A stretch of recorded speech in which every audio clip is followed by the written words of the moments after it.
This is episode number 513 of the Health and Fitness Podcast by Inner Fight, brought to you in association with Smith Street Paleo. Hop over to smithstreetpaleo.com, check out all the yummy food over there. Welcome back to the show, folks, and this episode number 4 in Series 1, The Rise of Ultra, where we've been talking through what is Ultra in episode 1. We then went on to speak about why Ultra is rising in episode 2. Make sure you check out these shows. The third week we spoke about how to train for an Ultra, gave you all of our hot tips on that. And this week we're going to tell you how to get involved. If you've enjoyed this series, if we've fired you up a little bit to go out and run an Ultra, then this is the show, this is the call to action, where we tell you what you should be doing, what distance you should be running first, what time you should be giving yourself to prepare, and races that we actually really like, maybe have run, and why we like them. Thanks a lot for tuning into this series, The Rise of Ultra, and I really hope you enjoy this episode number 4, How to Get Involved. The fourth, the final episode, number 4 in Series 1 of the new podcast format, The Rise of Ultra. Thanks a lot to everyone for downloading this show. In this series, we've spoken about what is an Ultra in episode 1. We then went into why we think there is a rise in Ultra. Why are people getting involved in these crazy races? That was episode 2. We gave you some of our hot tips. Not too many sales plugs in episode 3 of how to train for an Ultra. But Tom, this is all about how people should get involved. This is the final thing to push you over the line, to let you have, I think, mate, we both really agree, quite a unique experience. Yeah, 100%. One of the best you'll have. There we go. Until you enter the next one after it. Until you enter the next one after it. So, mate, we have spoken about other shows. We definitely spoke about it in the first show. Is there a rite of passage? In an ideal scenario, what would be your... Let's take someone that I don't think is dissimilar for a lot of the population. I run a bit. I've done a few 10K races, but really I haven't gone much over 10K. I'm a little bit scared, but you know, I've heard about Ultra, and you guys have done a really good series here. I want to get involved. What would be my steps? This is actually a very common question we get, and I've actually had to become a little bit better at answering it for people, because my old answer was... I'm glad you've had practice. My old answer was, well, what do you want to do? Go and enter it, and then we'll do it. Yeah. But people aren't sure exactly what they do want to do, so I think a good thing you can do is speak to other people and find out what their journey looked like, and see if that maybe would suit you a little bit. So maybe not entering a 300k across desert sands is... What? Mate, hey, the first half was in mountains, so you had a bit of both. Like that's one way of doing it. Some people literally go the journey of 5k, 10k, half marathon, 50k, and then ultra up to 80 miles, 100 miles, and then they go for the big one. That is another way of doing it. I like to sort of tap into people a little bit more and find out a bit more about why they want to do it. Some people have, because we were talking about in the earlier shows, these destination races. Yeah. And people have a connection with the place that they want to go and do the race. And I think that's a very cool reason to go and do it. Yeah, I think, I was thinking about this the other day, mate, and I was thinking about it when we were on Jebel Jais, when you rode the equivalent of Everest up there, and then having read your article, like, we're massive on why. And a lot of time we ask people why, we ask ourselves why, but we're talking when we're coming back from Jebel Jais, and you're like, everyone's asking me why, and I'm not really too sure, and it's like, it's almost like counterintuitive to what we've been preaching for a long time. It's like, I'm thinking, oh, this guy, like, how's he going to answer these questions? But sometimes, mate, your why at the outset could be exactly what you just said. That looks like a really cool country and a really cool race. I want to do something active on my holiday. There's a 50k race or a 60k race. That's my why. That's the why, and that's absolutely fine. Yeah. As long as it's a why that is going to keep you driving you. Yeah. Essentially, that's all it has to be. I mean, it can evolve, right? It can definitely it could start out that was why you wanted to do it, and then later on it's like you've been through some of the training and you're realizing the positive effects. Yeah. Like I've had a lot of ultra runners that I've trained that before they've even done their first race have sent me a message and just said, just to let you know, Yeah. this is not the last race I do. They have everything they thought they could get out of the race, out of the training. Yeah, and mate, at the start, their why for signing up was because one of their mates went, Yeah. which is not what we often suggest, but sometimes that could be the catalyst to you getting involved. Like Yeah. people hopefully will have listened to this 4-part series and gone, wow, those guys are really fired up about it. It must be something special. I should get involved. 100%. And that could carry it at the start. Yeah, go along to a talk. Someone might have talked about it. There might be a passing comment Yeah. that someone's made and get you in the mood for it and think, yeah, I could actually do that. And I think one of the best things to have is when you're signing up, you're clicking that proceed button and you've got butterflies in your stomach and you feel nervous, and that is exactly the feeling you need. 'Cause That's if you're what you signing want. up to it and you're like, yeah, I'm going to nail this, it's like, Yeah. well, it's not kind of not missing the point of Ultra. You're probably racing it a bit more than actually being challenged. That's something we spoke about a little bit in episode 3, and maybe we could elaborate on it a bit more. There is that feeling sometime of being a little bit too overwhelmed to click, Yeah. to hit this sort of checkout. It's like, you know, I've had people that have been registering for an Ultra for like 2 or 3. Oh, I'm yeah. going to pay my deposit next week. I'm going to pay my deposit next week. Yeah, yeah. I was like, are you going to pay your deposit? And like that overwhelming, that anxiety starts to build up though, doesn't it, mate? So how would you suggest people combat that? How would we get over that? Oh, mate, I don't know. Or is it like you just said, mate? Like, you should be really You nervous. should be very nervous, I think. Yeah. Yeah, if it doesn't challenge you, it doesn't change you. And, Yeah. and you're probably entering an Ultra because you want either a challenge or you want some sort of change. Yeah. And so don't be stupid. Like, don't pick something that is completely out of your realm. Like, you've got to have a sort of bit of theory behind it. But that nervousness is probably there because you know you can do it, Yeah. but it's going to take some hard work to achieve it. And Yeah. that's probably where the anxiousness comes from Yeah. within it.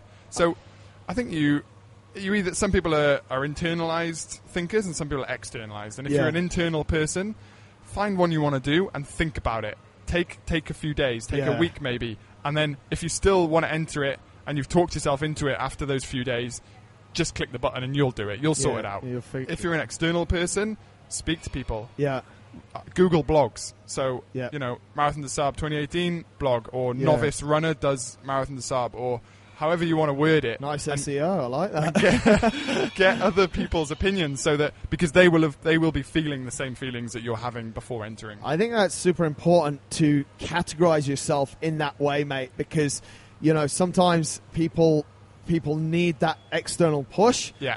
But you also have to understand that if you do go through these searches, and that's why I would almost try and find someone who's had a good experience with a race and try and talk to them. Because even though I've had great experiences with ultras, I'm going to tell you the bad things as well. But if you find someone who's had a bad experience, they're only going to tell you the bad things. Yeah. Because they haven't yet digested how positive these experiences are for the rest of their life. And Later on in life. yeah, and I've really had a lot of people that I've seen in that scenario. Like, they'll go and speak to people that I know haven't had a good experience and that have just told them bad stuff, and then come back to me and he said it's terrible.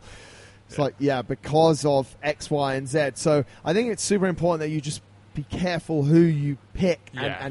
But going back to the other point of sort of that nervousness, those butterflies in your stomach, I think that is something that you should have. And if you are experiencing that, then you're definitely one click away from making the right decision. You're on the right track. I remember, mate. I remember two things I sort of want to share that hopefully will get people over the line on this. The first one is when I registered for MDS and you get the email.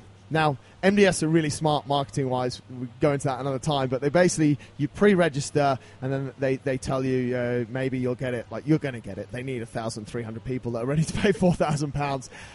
But so that I get that email and it's not even confirmation. I've not paid anything yet.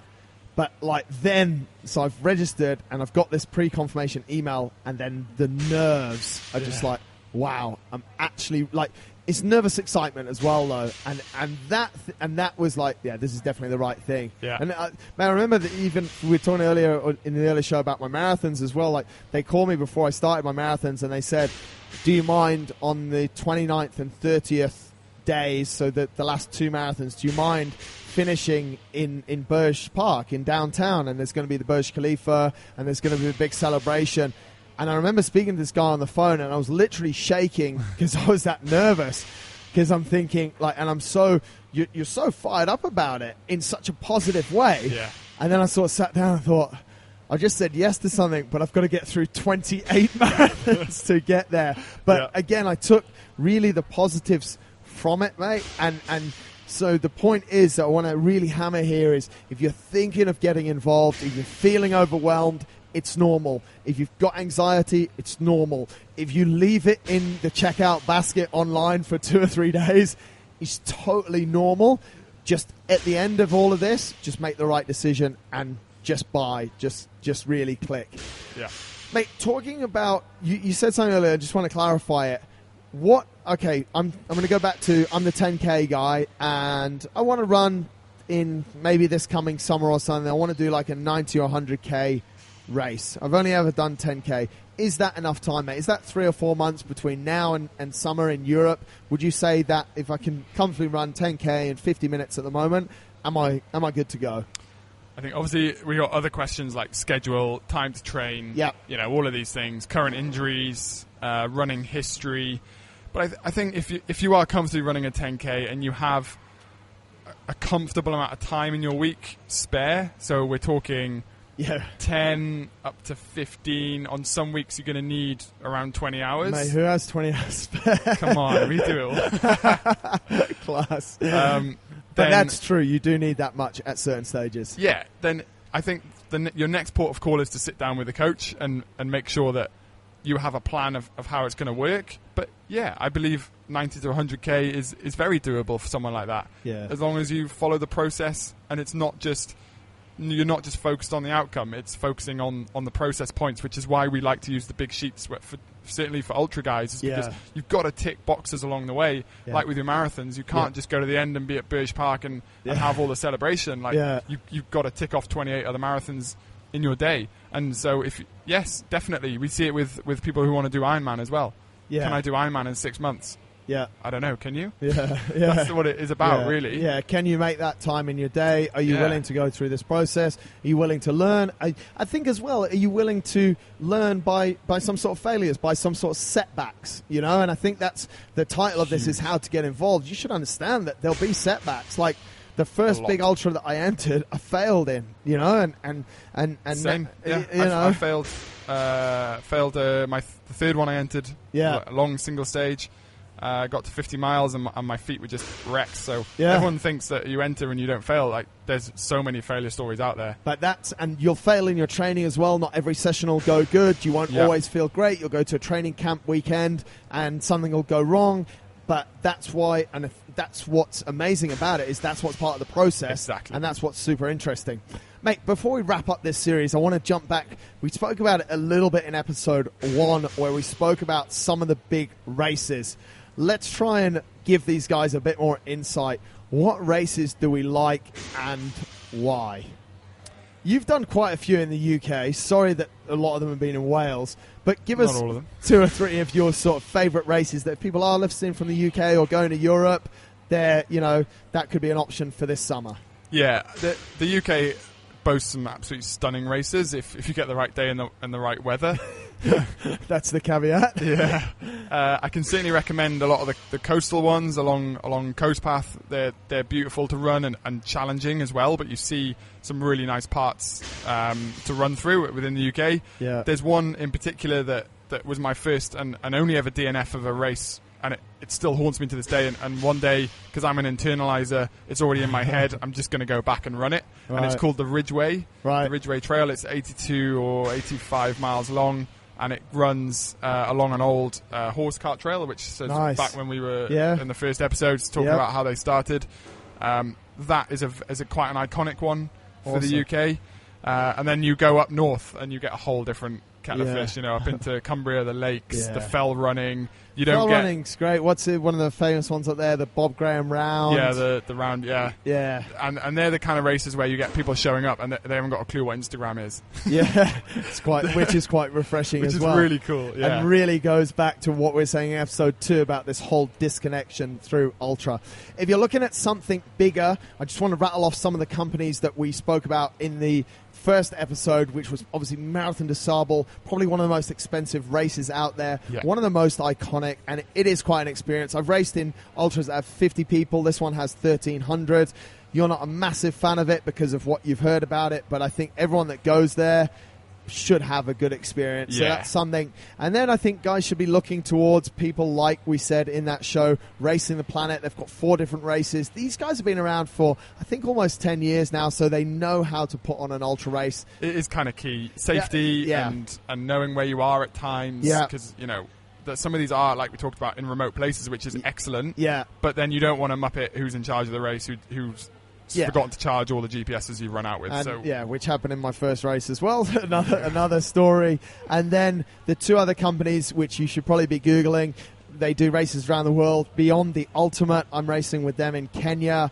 Brian Keane, my friend from Ireland, has just finished one of their races in the Arctic, so a pretty cold one. And then, of course, our good friends, and I'm super excited for these guys for this year and beyond, is the Ultra X guys. Yeah. If you're in the Middle East, they've got a race in Sri Lanka coming up, Jordan, and they're going to run a World Series. Go and check them out. They're on a previous show as well, so they're kind of the go-tos. Sounds very cool.